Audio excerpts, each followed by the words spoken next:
Praise the Lord. प्रभु हम लोगों के साथ है। चलिए आज एक नए चैप्टर के साथ आप लोगों के सामने आए हैं। हम लोग जानते हैं कि सैमुएल का पुस्तक पढ़ रहे, पहला सैमुएल। बहुत सारे विषय को अभी तक हम लोगों ने जाना। तो आज का जो विषय है, परमेश्वर फिर से अपने उस स्थान पर वापस आते हैं। मतलब परमेश्वर का चुक्ति जो है वो चुक्ति फिर से पुनरुद्धार में फिर से वापस आते हैं। तो मतलब सोचिए, परमेश्वर ने जो प्रतिज्ञा किया मोसेस के द्वारा, वो प्रतिज्ञा पत्थर में लिखा हुआ प्रतिज्ञा है।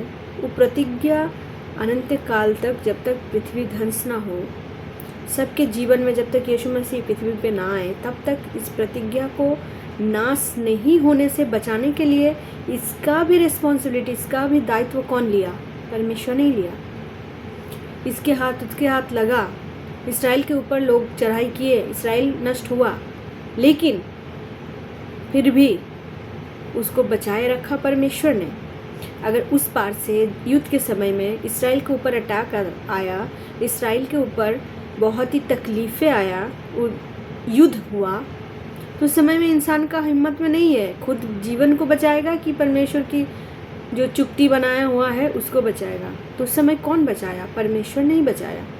वैसे ही परमेश्वर, अगर ये छोटी सी चीज़ जो परमेश्वर का सिर्फ मुंह से निकला हुआ कुछ चुक्ति और प्रतिज्ञा है, अगर उसको बचाने के लिए परमेश्वर सब कुछ करने के लिए तैयार रहते हैं, तो मतलब सोचिए हम लोग परमेश्वर के लिए कितना इम्पोर्टेंस है। तो हम लोगों को बचाने के लिए परमेश्वर क्या नहीं करेगा, जो ऑलरेडी हम लोगों के लिए किया। अपने पुत्र के द्वारा यीशु मसीह को भेजा ताकि हम लोगों को पाप से उद्धार मिल सके। उनका मृत्यु जो था साधारण नहीं था, उनके मृत्यु में बहुत ही कष्ट था। मतलब सोचिए उन्होंने मृत्यु को क्यों वरण किया, क्यों उसको ग्रहण किया? क्योंकि हम लोग जहाँ पर जाने वाले थे वो मृत्यु और भी भयानक है, और भी भयानक है वो मृत्यु जो इंसानों के सोच के बाहर है। जो इंसान सोचते हैं कि क्या हो सकता है, ऐसा होगा, मतलब इंसानों के सोच के बाहर, मतलब इंसान सोचता ही नहीं है उस विषय को लेकर।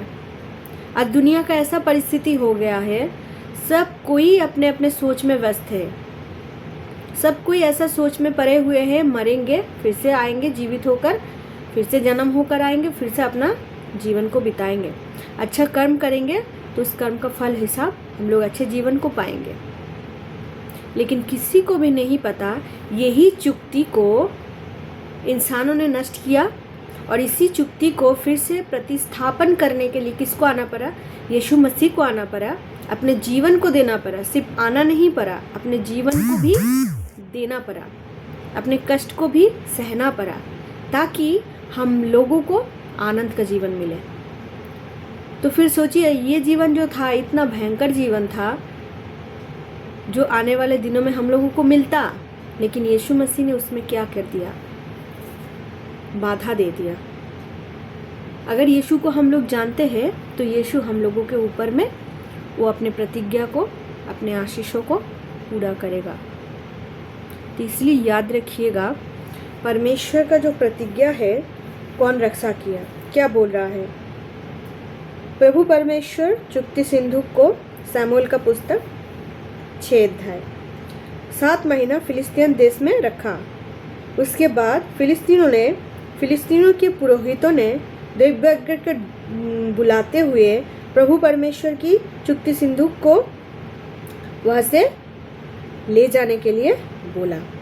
इस्राएल ईश्वर चुक्ति सिंधु वापस दे के आओ।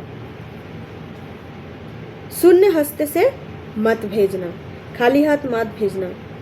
अपराध जो हुआ है उसके विषय को जानते हुए, उसके ऊपर हर एक चीज़ों को डालते हुए फिर उसको भेज के आना। जो बीमारी आया था उस बीमारी को भी समझते हुए, याद करते हुए उसको भेज के आना। मतलब सोचिए, फ़िलिस्तीन के लोग जो थे उनको भी समझ में आ गया था ये जो चुक्ति का मतलब जो बक्स है जिसके ऊपर जिसके अंदर परमेश्वर ने प्रतिज्ञा का जो सारे चीज़ों को मोसेस रखा था, वो देखने में साधारण था लेकिन उसका काम असाधारण था, बहुत ही पावरफुल काम था। और जो लोगों के पास था वो भी बहुत ही शक्ति रहने वाला विषय को वो लोग जान लिए। पता है उस समय में जो बॉक्स के अंदर परमेश्वर की सारी प्रतिज्ञा को रखा गया था, सारे विषय को रखा गया था, आज भी उसी तरीके का एक बॉक्स है जिसके अंदर परमेश्वर ने सब कुछ रखा है। बॉक्स को क्या करना पड़ता था? खोलना पड़ता था, खोल के उसको निकाल के पढ़ के इस्राएल के जो याजक लोग थे उनको समझ में आता था, फिर इस्राएल के पूरे जाति को प्रचार करते थे। आज भी वो वैसा एक बॉक्स है जिसके अंदर परमेश्वर ने सारे चुक्तियों को रखा, सारे नियम कानूनों को रखा, ताकि आज के ज़माने के आज के समय के लोग उसको खोले, उसको देखें, उसको उठाए, उसको समझे। लेकिन उस समय में सिर्फ एक जन को ही पढ़ने का अधिकार था, वो याजक, और सुनने का अधिकार सबको था। लेकिन इस समय में उस बॉक्स को खोलकर उसके अंदर के सारे भेदभाव कर निकाल कर पढ़ने का अधिकार सिर्फ याजक को नहीं, सबको है। ये कैसे संभव हुआ? यीशु मसीह के मरने के द्वारा। आपको पता है कि वो बॉक्स क्या है? वो बॉक्स है बाइबल। वो बॉक्स है बाइबल। जो बाइबल उस समय के बॉक्स के साथ इस समय का बाइबल का तुलना कर सकते हैं। बॉक्स में क्या था? परमेश्वर का प्रतिज्ञा था। उससे भी अधिक चीज़ इसमें है। उस बॉक्स में बहुत सारे प्रतिज्ञा, चुक्ति, मोसेस के समय से चुक्ति, बहुत कुछ था। लेकिन उस समय से लेकर अंत के समय तक अभी जो बक्सा में बंद हुआ है, लोगों को पढ़ने के लिए मौका दिया जा रहा है, लोग उसको खोलकर निकाल कर पढ़ सकते हैं, वो ये बॉक्स को पढ़ सकते हैं। ये बॉक्स को पढ़ के समझ सकते हैं। ये अधिकार सिर्फ महायाजक का नहीं, ये सबका अधिकार है, सबको इसको पढ़ सकते हैं, जिसका नाम है बाइबल। परमेश्वर का सारा विषय हम लोग यहीं से जान सकते हैं। परमेश्वर आपको धन्यवाद कि आपने हम लोगों के लिए इतना सोचा। जय मसीह की।